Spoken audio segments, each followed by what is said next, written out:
Welcome to Sweet Life Beat Life. We hope this video helps. In this video, I will show how to make fish mandi. Preheat your oven or tandoor to high heat and pat the fish dry.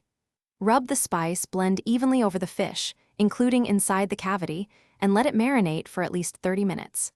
Parboil the rice with whole spices until just tender, then drain.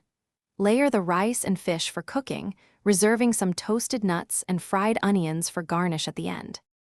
Use a heavy pan to sear the marinated fish briefly on both sides until a light crust forms. Transfer fish to a roasting dish and place partially cooked rice around and under the fish to absorb all juices. Add hot stock and a pinch of saffron for color and aroma, then cover tightly to trap steam. Finish in the oven or under a grill until rice is tender and fish flakes easily with a fork.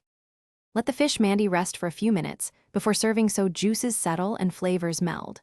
Fluff the rice gently to separate grains, then transfer to a large platter with the fish on top for a dramatic presentation. Scatter toasted nuts and fried onions over everything and finish with chopped cilantro and lemon wedges for brightness. Encourage guests to take both rice and fish together for balanced bites and extra sauce on the side. Thanks for watching. Consider subscribing if we helped you.